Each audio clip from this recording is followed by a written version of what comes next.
네, 오늘 하이델베르크 요리문답 8번째입니다. 하나님의 분노라는 성경이 우리에게 알려주는 하나님의 한 성품에 대해서 함께 살펴보겠습니다.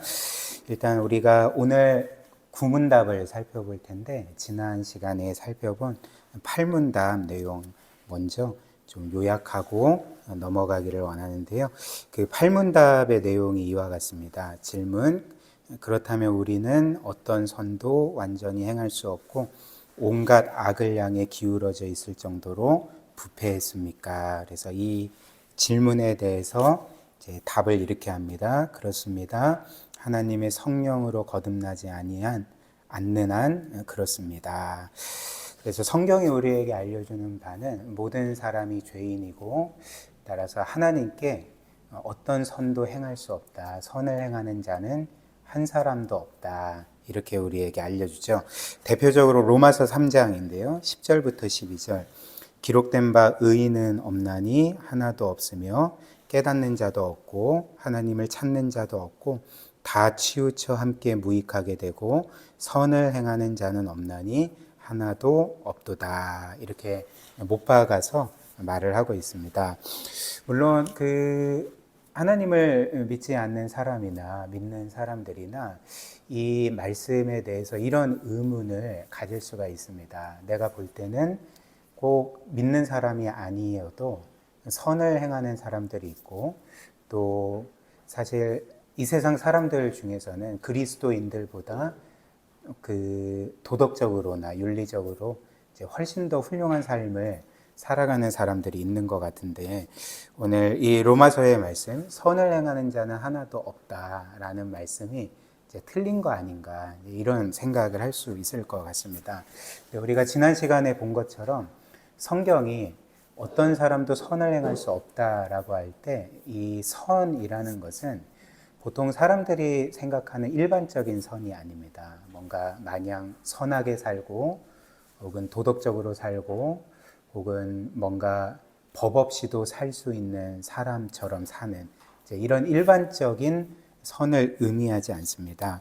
성경이 말하는 선은 그 근본적인 선인 거죠. 피조물인 사람이 그를 창조하신 하나님을 인정하고 믿고 또 내가 가진 모든 것들이 그분에게로부터 온다는 것을 기억하면서 이제 그분을 사랑하고 경외하고 또 기뻐하고 또 순종하고 그분만을 영화롭게 하는 이것을 가리켜서 성경은 이제 선이다라고 말합니다. 이것이 바로 이제 성경이 말하는 근본적인 선인 거죠. 따라서 이런 의미에서 이 세상에서 선을 행하는 사람은 아무도 없습니다. 우리가 로마서 3장에서 본 것처럼 모두가 죄를 짓고 하나님을 떠나 있고 하나님을 거스르는 삶을 살기 때문에 그 누구도 하나님을 인정하지 않고 믿지 않고 하나님을 없는 존재처럼 여기기 때문에 사실 이런 의미에서 선을 행하는 자가 한 사람도 없다라고 말을 하는 거죠.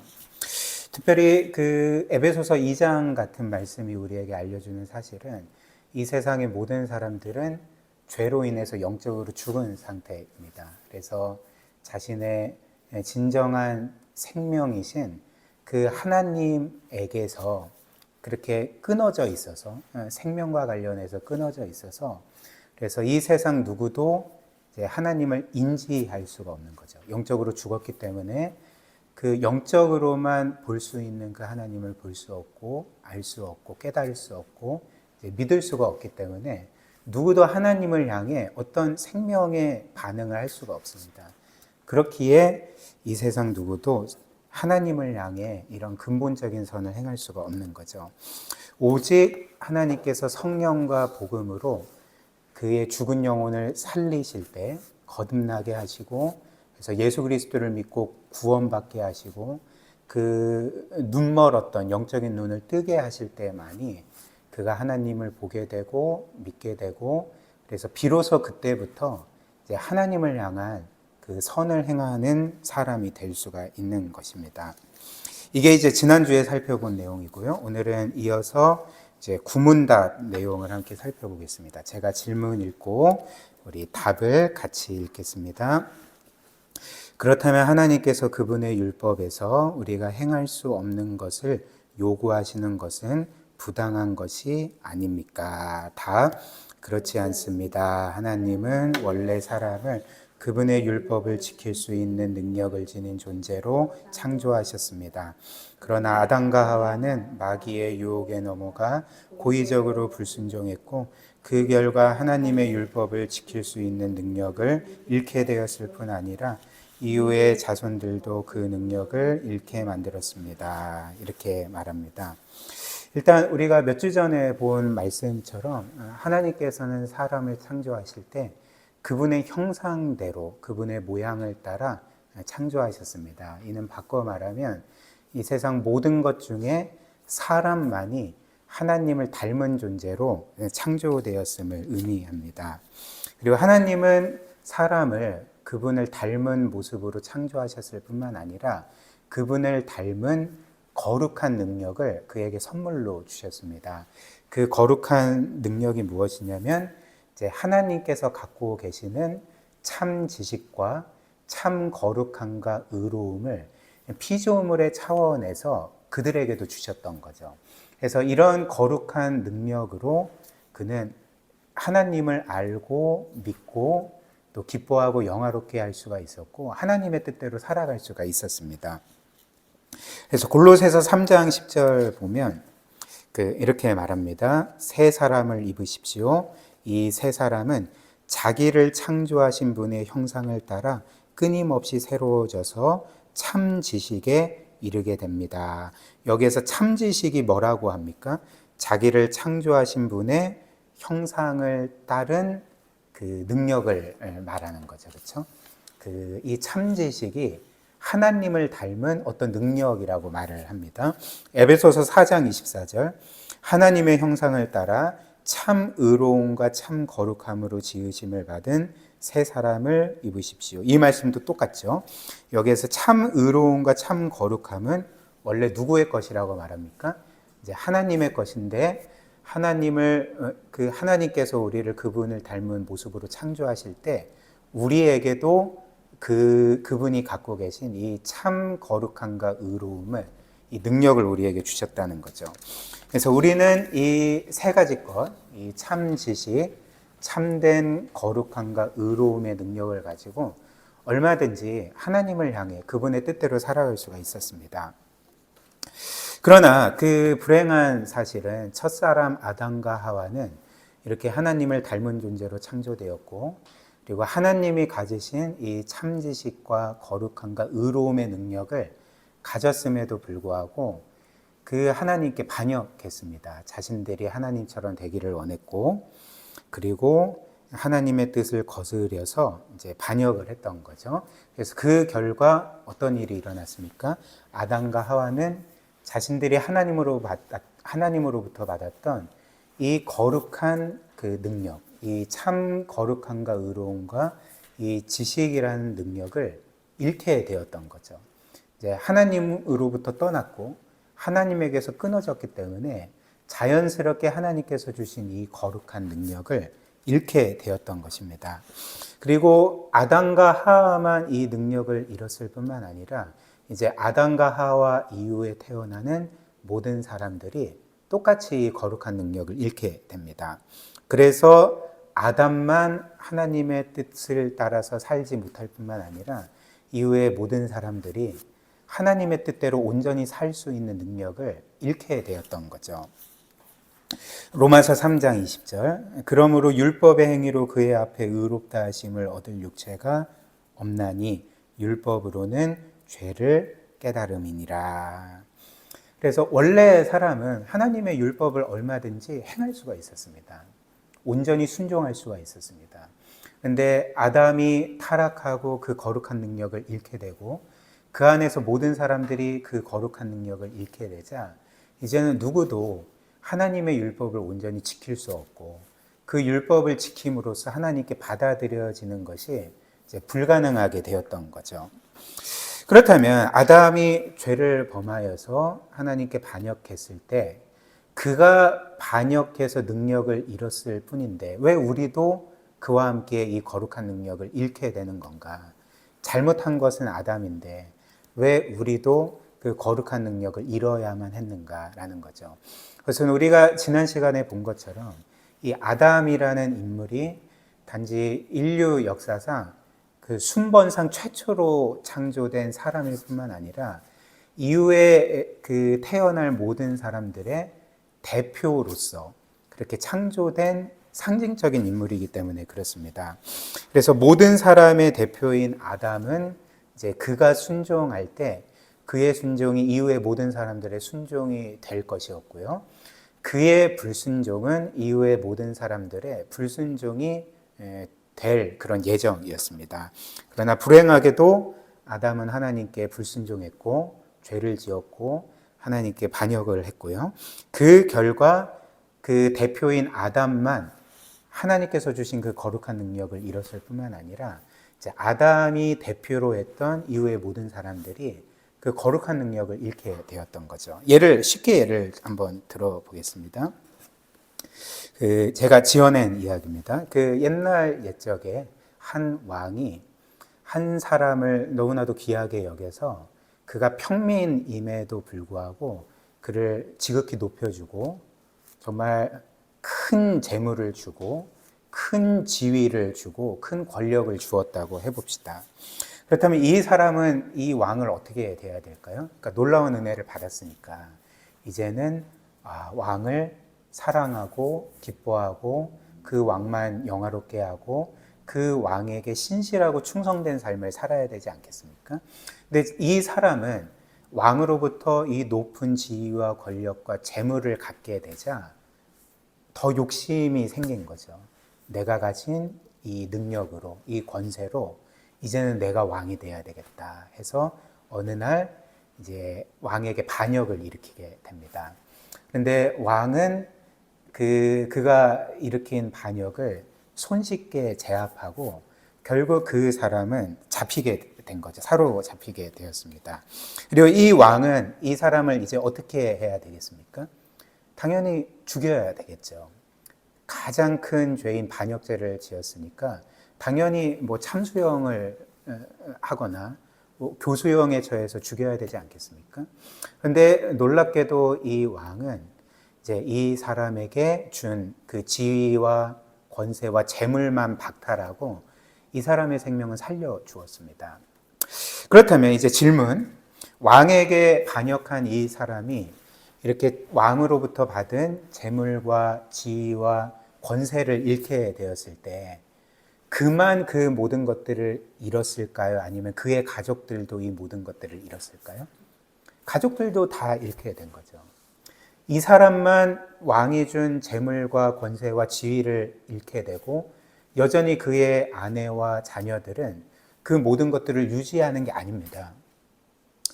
내 아버지가 잘못했는데 왜 내가 이 모든 것들을 빼앗겨야 되냐 이렇게 말할 수가 없는 거죠.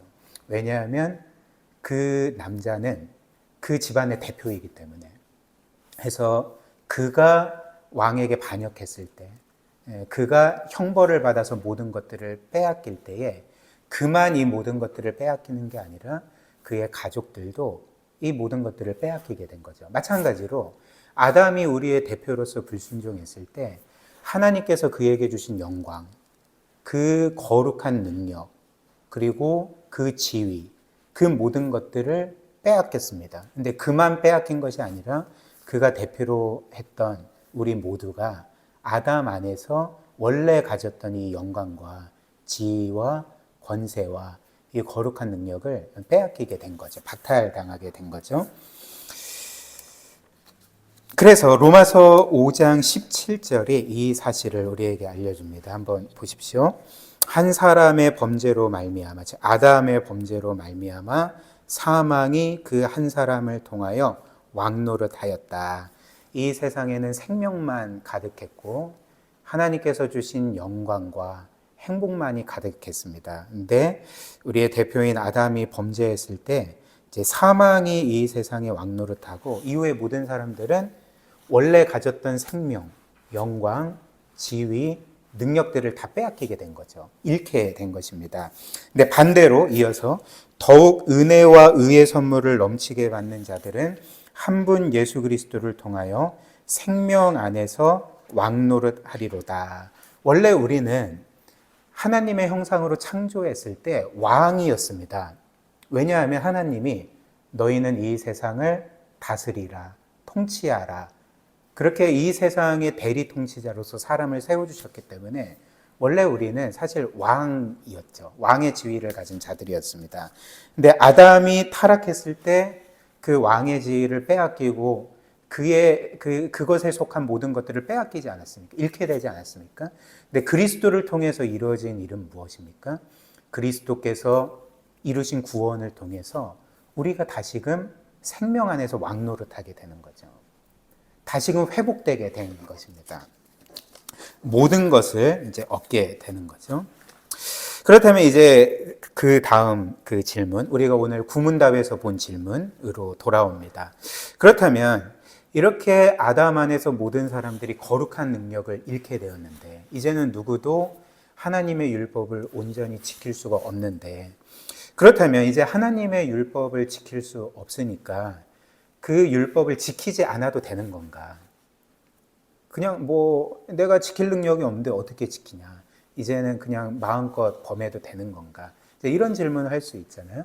그러니까 그 질문에 대해서 오늘 구문답은 뭐라고 말합니까? 그렇지 않다고 말을 하는 거죠.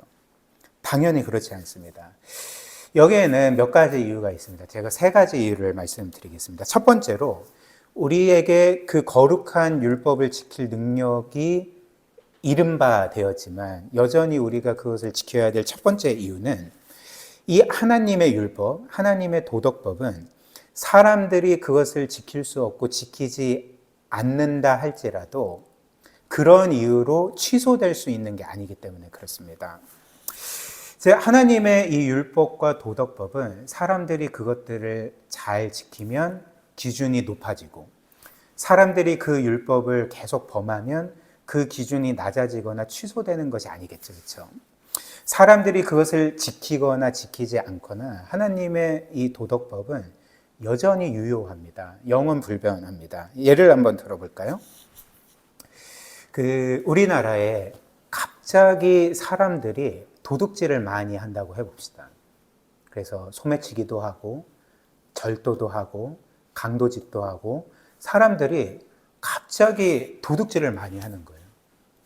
그래서 이 세상이 너무 이제 좀 무서운 세상이 되는 거죠. 근데 이제 그 당국에서는 고민을 합니다.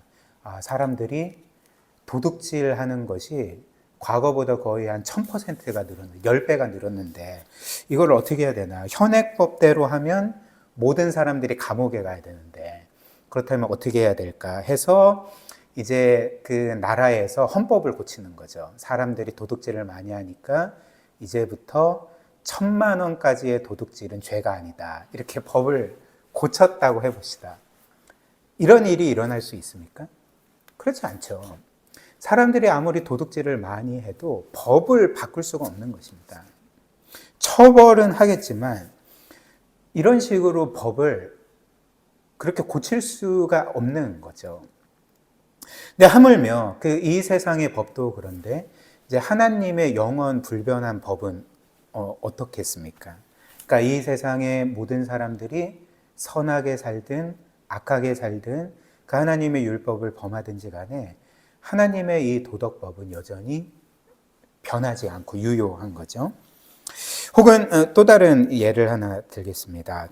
우리나라를 포함해서 거의 세계 대다수의 나라들은 어떤 사람으로 하여금 어떤 큰 심각한 중독을 일으키는 것을 심각한 죄로 규정을 해서 처벌을 합니다. 보통 어떤 것이 있겠습니까? 그러니까 마약이 있겠죠, 그렇죠?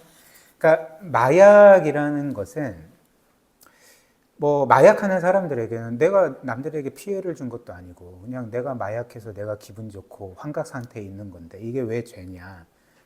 이렇게 항변할 수 있겠지만 그렇지 않죠, 그렇죠? 이 세상에는 이런 마약을 굉장히 중한 죄로 규정을 하고 처벌을 하는 거죠. 그런데 한번 예를 들면 아까 도둑질의 경우처럼 우리나라가 지금도 이제 마약 인구가 계속 많아지고 있잖아요. 근데 이 마약을 하는 사람들이 이제 거의 통제할 수 없을 정도로 많아졌다고 해봅시다.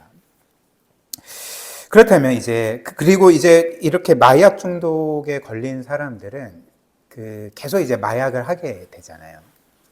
그래서 중독에 걸린 사람은 마약을 끊을 수가 없으니까 중독에 걸린 사람에 한해서 마약을 하면 그거는 죄가 아니라고 무죄 방면을 해줘야 되겠다. 이렇게 할 수 있겠습니까? 여러분들이 아시다시피 그렇지 않습니다. 마약으로 처벌을 받은 사람이 또 마약을 하면 똑같이 처벌을 받습니다. 우리나라 법이 그렇습니다. 마찬가지로 우리가 죄로 인해서 그 율법을 지킬 수 있는 하나님의 능력, 거룩한 능력을 잃었다고 해서 우리가 온전히 그 율법을 지키지 못한다고 해서 우리가 그 율법을 범하면 이게 죄가 아닌 게 아닌 거죠. 여전히 죄가 된다는 것입니다. 하나님은 그들을 봐주시지 않고 모든 사람들이 여전히 하나님의 이 법과 그분의 공의로운 심판 아래 있다는 것이 성경의 증언인 거죠. 그래서 갈라디아서 10장 무릇 율법 행위에 속한 자들, 즉 모든 사람들을 의미하죠. 이 세상 모든 사람들은 하나님의 법 아래 있고 그래서 저주 아래 있나니 기록된 바 율법 책에 기록된 대로 모든 일을 항상 행하지 아니하는 자는 다 저주 아래 있는 자라 하였습니다. 또 전도서 12장 13절 14절 이 일의 결국을 다 들었으니 하나님을 경외하고 그의 명령들을 지킬지어다. 이것이 모든 사람의 본분이니라. 하나님의 뜻을 행하는 것이 모든 사람의 본분이니라. 그래서 14절 하나님은 모든 행위와 모든 은밀한 일을 선악간에 심판하시리라. 이렇게 말씀을 하는 거죠. 그 다음 두 번째로 하나님은 모든 사람들이 죄를 범하여서 그 율법을 온전히 지킬 수 있는 이 거룩한 능력을 잃었지만 그럼에도 불구하고 성경에 따르면 하나님은 그가 믿든지 믿지 않든지 간에 모든 사람들에게 일반적인 은혜, 보편적인 은혜를 주셔서 신학적으로는 이것을 일반 은혜라고 합니다. 일반 은총이라고 합니다. 이런 은혜 혹은 은총을 주셔서 어느 정도 그렇게 선하고 도덕적인 삶을 살아갈 수 있는 능력을 주셨다. 그렇게 분명히 말합니다. 이것이 어디에서 말씀되냐 하면 로마서 2장 말씀 보시면 14절 한번 보십시오. 율법 없는 이방인, 즉 유대인이 아닌, 유대인은 율법이 있고 이방인은 율법이 없잖아요. 근데 율법 없는 이방인이 뭐라고 말합니까? 본성으로 율법의 일을 행할 때에는 지금 놀라운 말을 하는 거죠. 지금 유대인처럼 율법을 가지지도 않는 이방인이 지금 뭐라고 말합니까? 본성으로 율법의 일을 행할 수 있다 이렇게 말을 하는 거죠. 뭘 의미하겠습니까? 하나님께서 그들이 죄로 인해서 타락하고 거룩한 능력을 잃었지만 그들의 본성 안에 이 율법을 희미하게나 분별할 수 있고 이 율법대로 살아갈 수 있는 양심을 주셨다는 거죠. 능력을 어느 정도 주셨다는 것입니다. 그래서 믿지 않는 이방인들도 본성으로는 율법의 일을 행할 수가 있는 거죠. 그렇죠? 그래서 이 사람은 율법이 없어도 자기가 자기에게 율법이 되나니 이런 이들은 그 양심이 증거가 되어 그 생각들이 서로 혹은 고발하며 혹은 변명하며 그 마음에 새긴 율법의 행위를 나타내느니라 이렇게 말을 하는 거죠. 따라서 그가 믿든지 안 믿든지 누구든지 간에 나는 하나님의 율법을 지킬 수 없으니까 안 지키겠다 이렇게 말할 수가 없는 것입니다. 모든 사람은 하나님께서 일반적인 은혜로 그의 본성에 하나님의 율법을 어느 정도 불완전하게나마 지킬 수 있는 능력을 주셨기 때문에 모든 사람은 이 하나님의 도덕법을 지켜야 되는 거죠. 그리고 마지막 세 번째로 하나님은 더 나아가서 이제는 예수 그리스도를 믿고 거듭난 사람들에게 우리가 아까 본 말씀처럼 하나님의 형상을 회복시켜 주시고 그에게 하나님을 닮은 참 지식과 거룩한 능력, 그 참 거룩함과 의로움의 능력을 다시금 회복시켜 주셔서 이제는 그 하나님이 인정하시는 근본적인 선을 행할 수 있는 길을 열어주시는 거죠. 따라서 특별히 믿고 구원받은 우리는 여전히 우리 안에 남아있는 죄악된 본성과 그 연약함과 불완전함을 핑계로 해서 나는 하나님의 율법을 뭐 지킬 때도 있지만 안 지켜도 상관없는 거 아닌가 이렇게 생각하면 안 됩니다. 이미 하나님은 우리에게 참 지식과 거룩함과 의로움을 어느 정도 회복시켜 주셨기 때문에 우리는 그 하나님의 율법을 지켜야 되는 거죠. 물론 구원받기 위해서 지키는 것은 아니지만 이미 구원받은 하나님의 자녀로서 감사함으로 그분을 향해서 이 율법을 지키고, 특별히 성경이 명한 것처럼 하나님이 거룩하니 너희도 거룩하라는 이 말씀대로 살아야 하는 것입니다. 그 다음에 이제 마지막으로 하이델베르크 요리문답 신문답입니다. 7페이지. 제가 질문 읽고 이제 답을 같이 읽겠습니다. 하나님은 이러한 불순종과 반역을 벌하지 아니하시고 내버려 두십니까? 답을 같이 읽겠습니다. 결코 그렇지 않습니다. 하나님은 우리가 태어나면서 가진 원죄에 대해 크게 분노하실 뿐 아니라 우리가 개인적으로 범하는 죄들, 자범죄에 대해서 크게 분노하십니다. 하나님은 공의로운 재판관으로서 율법 책에 기록된 대로 모든 일을 항상 행하지 아니하는 자는 다 저주 아래 있는 자라고 선포하신 것에 따라서 우리의 원죄와 자범죄들을 현세와 이후로 영원히 심판하실 것입니다. 이제 이렇게 말합니다. 하나님은 이 세상, 그가 믿든지 안 믿든지 간에 그가 지은 죄와 불순종과 반역을 내버려 두시지 않고 그냥 넘어가시지 않고 반드시 심판하신다, 이렇게 말씀을 합니다. 그리고 특별히 이 신문답 답을 보면 하나님은 우리의 원죄와 우리의 자범죄, 즉 우리가 개인적으로 짓는 모든 죄에 대해서 이제 분노하신다 이렇게 말을 하는 거죠.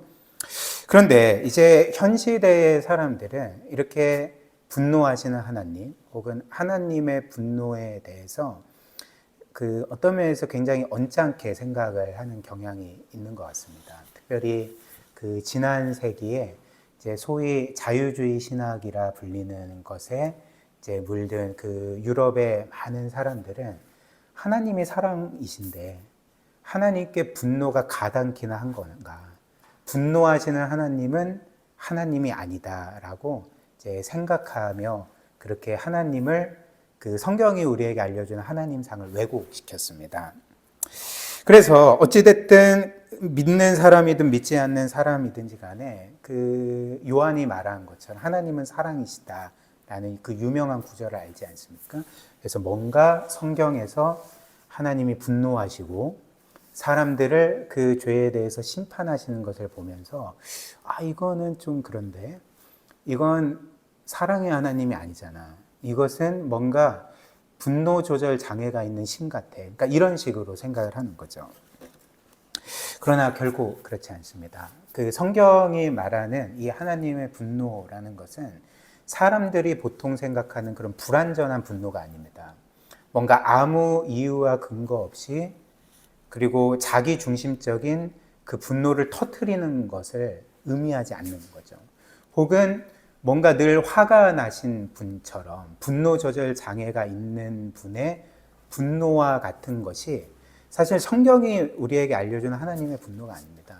하나님의 분노는 가장 완전한 분노인 거죠. 이 세상에, 그리고 이 세상을 파괴하는 죄와 악함에 대해서 하나님께서 공의롭고 정당하게 표출하는 분노이고요. 그리고 이 세상 모든 뒤틀어진 것들, 죄로 인하여서 파괴되고 망가진 것들을 회복시키기를 원하시는 그분의 감정 표출이 어떤 면에서 이 분노라는 것입니다. 그래서 이런 이유로서 사실 사람들은 하나님은 분노 조절 장애가 있는 것 같아 이렇게 얘기를 하고 하나님의 분노는 부적합한 것 같아, 부당한 것 같아 이렇게 이야기를 하지만 그들이 성경이 말하는 이 하나님의 분노가 진정으로 어떤 것임을 깨닫게 되면 사실 이 하나님의 분노는 이 세상 모든 사람들이 진정으로 원하고 바라는 분노라는 거죠.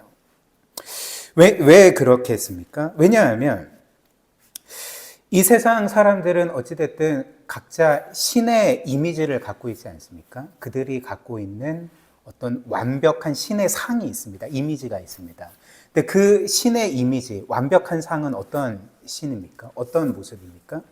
이 세상의 죄와 불의와 그리고 그 죄로 인해서 고통받는 사람들을 구원하기 위해서 이 세상의 죄와 불의와 악한 자들을 공의롭게 심판하고 그들에 대해서 정당하게 분노하고 그래서 그들을 법대로 공의롭게 처리하는 신을 모든 사람들이 원하는 것 아니겠습니까? 한번 생각을 해보십시오. 어떤 신이 있는데 이 세상에서 일어나는 모든 죄악된 일들, 사람들의 끔찍한 죄와 불의와 또 그 죄로 인해서 고통받는 사람들과 그리고 그들을 짓밟고 있는 악인들에 대해서 아무런 감정이 없어요. 그냥 대수롭지 않게 여기고 그리고 뭔가 그냥 가벼운 것으로 여기고 전혀 분노하지 않는 신이라면 그리고 그것에 대해서 전혀 어떤 조치도 취하지 않는 신이라면 사람들은 그것을 신이라고 말할 수 있겠습니까? 그렇지 않죠. 그런 신이 있다면 사람들은 이 신은 악한 신이다라고 말을 할 거고 그런 신을 거부할 것입니다. 그리고 만약 이 세상 만물을 다스리는 신이 그런 신이라면 그것은 우리에게 재앙이 될 것이죠. 그러나 하나님은 어떤 분이실까요? 하나님은 모든 사람들이 바라는 신입니다. 사람들이 아닌데 라고 말을 할지라도 그들의 근원적인 그 마음 깊은 곳에 있는 그들이 진정으로 바라는 신은 성경의 하나님과 같이 이 세상의 죄와 불의에 대해서 정당하게 분노하고 이 세상을 그 죄로부터 구원하기를 원하고 모든 깨트려진 것들을 회복시키기를 원하고 그 죄와 파멸에서 신음하고 있는 모든 사람들을 구하고 악인들을 정당하게 처벌하는 신을 원하는데 그 신이 바로 성경이 우리에게 알려준 하나님이시라는 거죠. 그렇기에 하나님의 분노는 분노 조절 장애가 있는 어떤 신이 터뜨리는 분노가 아닙니다. 그냥 아무 근거 없이 화내는 신의 분노가 아닌 거죠. 하나님의 분노는 가장 공의로운 분노고 정당한 분노고 어떤 면에서 가장 선한 분노입니다. 여러분들이 아시는 그 아인슈타인이 그 1941년에 어떤 루터교 목사와 그 대화를 나누다가 이제 이런 대화를 나눴다고 합니다. 그래서 그 루터교 목사가 아인슈타인에게 이렇게 말을 하는 거죠. 당신은 그 성경이 말하는 그 지옥과 하나님의 심판을 믿습니까? 이제 이런 질문을 했고 그에 대해서 아인슈타인은 이런 답을 했다고 합니다. 제가 적어드렸는데 나는 자기가 만든 피조물을 벌하는 신을 도저히 상상할 수가 없습니다. 이제 이렇게 말을 했다고 합니다. 나는 자신이 창조한 피조물인 사람들을 벌하는 신을 결코 상상할 수가 없습니다. 나는 그런 신을 거부할 거예요. 이제 이렇게 말을 한 거죠. 근데 제가 방금 말씀드린 것처럼 하나님께서 사람들의 죄악에 대해서 악한 자들에 대해서 벌하시지 않는다면 오히려 그 신이 불의한 신입니다. 그 신은 악한 신이 되는 거죠. 사람들의 죄에 대해서 그냥 아무렇지 않게 여기고 가볍게 여기고 그것들을 방치하고 그 죄로 인해서 많은 사람들이 고통을 받게 하고 죽게 하고 그리고 그것에 대해서 어떤 조치도 취하지 않고 심판을 내리지도 않는 신이라면 그 신은 신이 아닌 거죠. 그리고 특별히 아인슈타인은 여러분들이 아시다시피 유대인이었죠. 그렇죠? 근데 그 유대인으로서 아인슈타인이 이런 말을 했다면 그는 굉장히 이율배반적인 발언을 한 것입니다. 왜냐하면 그 아인슈타인 그 생전에 그 2차 세계대전 그 동안에 그 히틀러는 유대인을 600만 명이나 죽였습니다. 학살했습니다.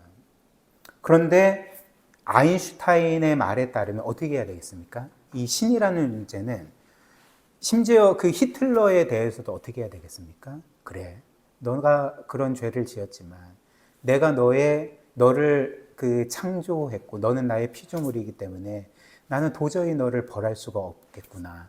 이렇게 말을 해야 되는 거죠. 그러니까 어떤 면에서는 굉장히 깊이 생각하지 않은 말이 아니겠습니까? 이런 히틀러나 혹은 그 과거에 정말 수천만 명의 사람들을 학살한 스탈린이나 아니면 그 캄보디아의 킬링필드를 일으킨 폴포트와 같은 사람들, 이런 사람들을 향해서 신이, 하나님께서 그래도 나는 선한 신이니까, 나는 사랑의 신이니까 나는 결코 너에 대해서 분노하지 않을 거야. 나는 그 너를 용납하고 또 너를 관용해 줄 거야. 이런 식으로 하면 신이 아닌 거죠. 그리고 만약 하나님께서 이런 분이시라면 저나 여러분들이나 이 세상 사람들에게 소망이 있겠습니까? 이 세상에 과연 소망이 있겠습니까? 악인이 제대로 처벌받지 아니하고 악인이 오히려 정말 끔찍한 죄악들을 무수히 짓는데도 불구하고 아무 일도 일어나지 않고 그 악인들의 악행에 의해서 모든 사람들이 고통을 받는다면 이 세상에는 소망이 없는 거죠.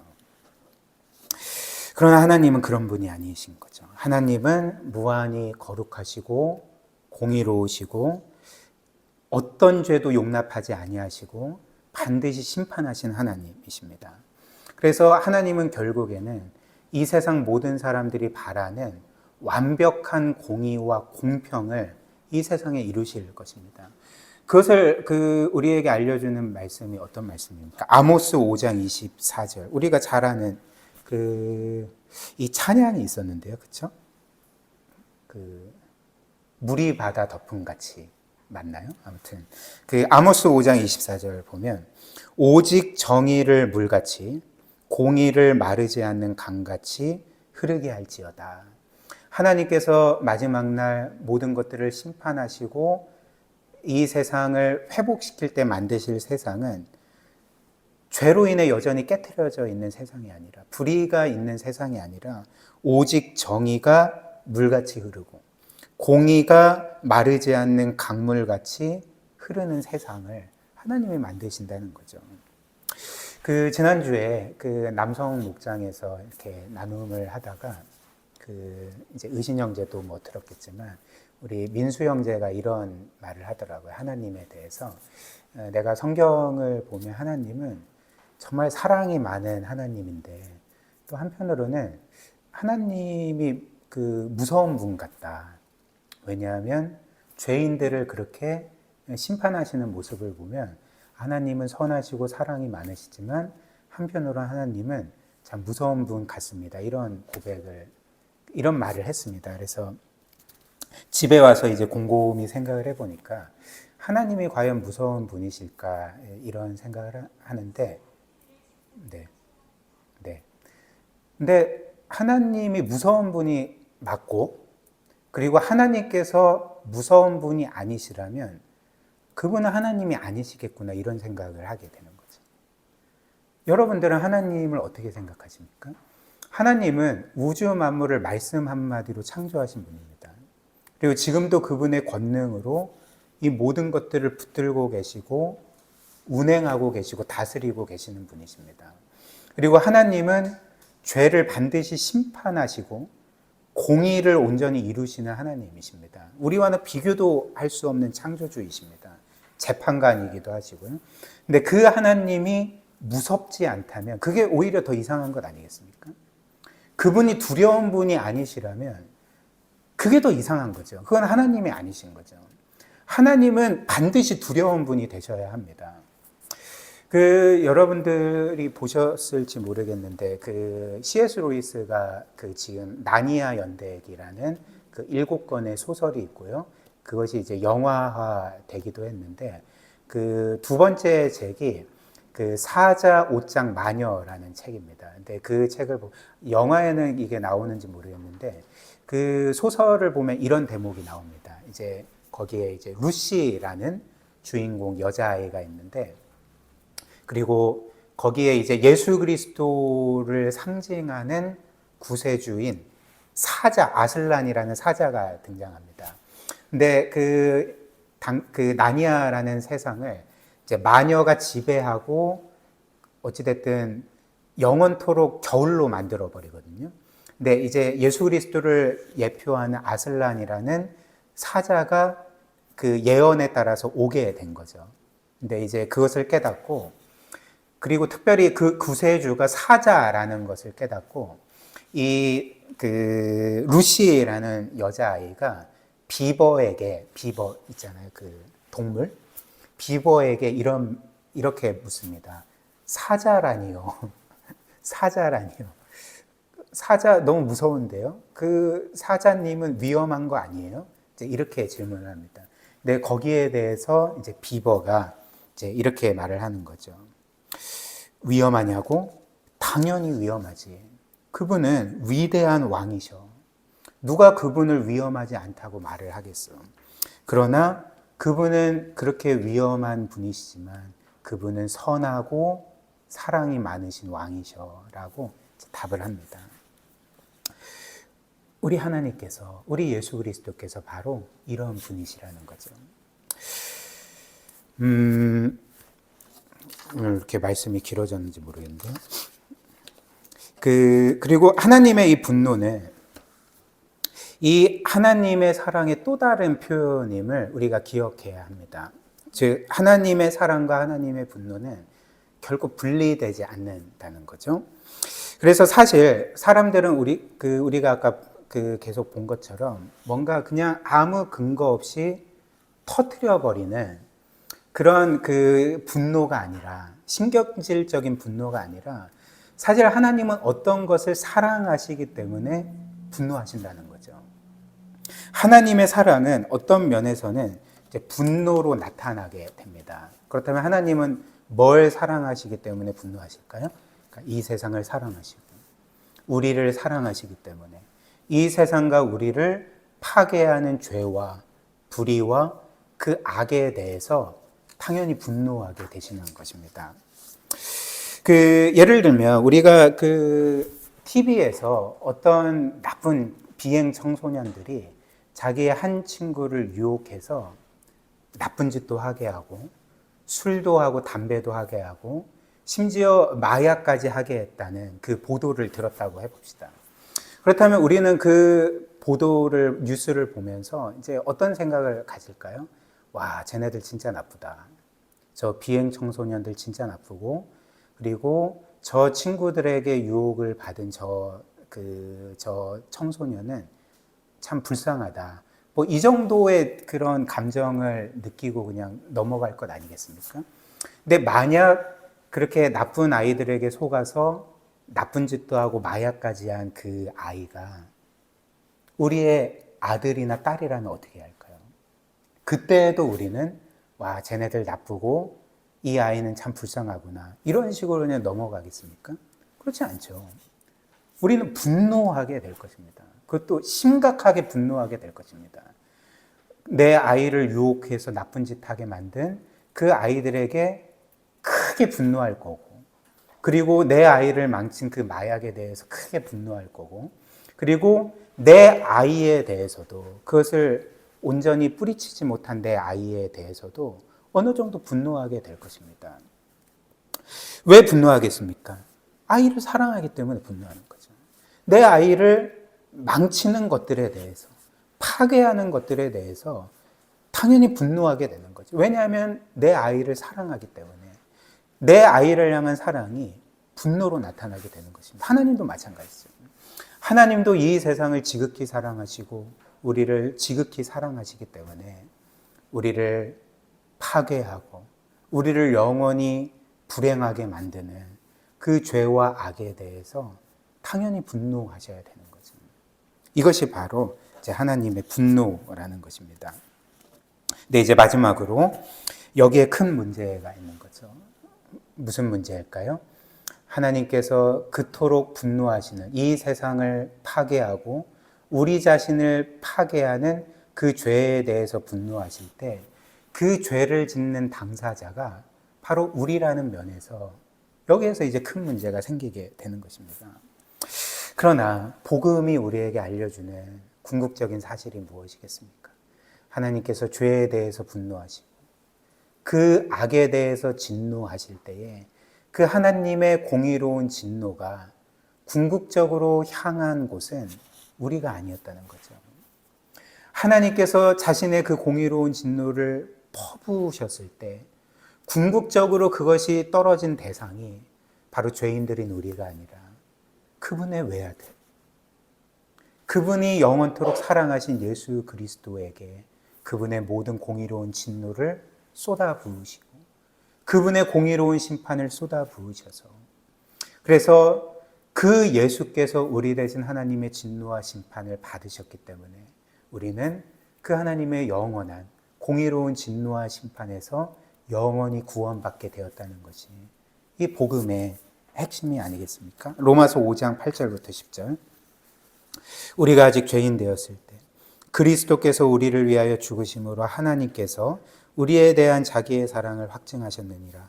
그러면 이제 우리가 그의 피로 말미암아 의롭다 하심을 받았으니 더욱 그로 말미암아 어디에서 구원을 받습니까?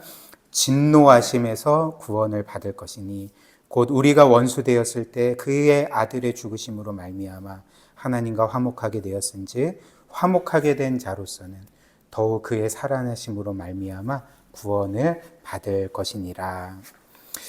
그래서 우리가 하나님의 진노의 대상이었고 그 진노가 우리에게 떨어져야 했음에도 불구하고 우리 대신 하나님이신 예수 그리스도에게 떨어진 것을 우리가 믿는다면, 그래서 우리의 죄 때문에 예수께서 우리 대신 심판을 받고 죽으신 것을 우리가 진정으로 믿는다면 우리는 더 이상 이 죄에 대해서 이 죄를 가볍게 여길 수가 없는 거죠. 이 죄를 그냥 대수롭지 않은 것처럼 여길 수가 없는 것입니다. 나는 이미 구원받았는데, 죄를 짓더라도 이 구원이 취소되지 않는데 결코 그렇게 말할 수가 없습니다. 우리는 이 죄를 우리를 그토록 사랑하시는 주님을 죽인 악한 것으로 여기고 그 죄를 미워하고 그 죄와 피 흘리기까지 싸우고 더 나아가서 하나님께서 우리에게 명하신 것처럼 그의 아들의 모습을 따라서 거룩한 삶을 살려고 이제 애쓰게 되지 않겠습니까?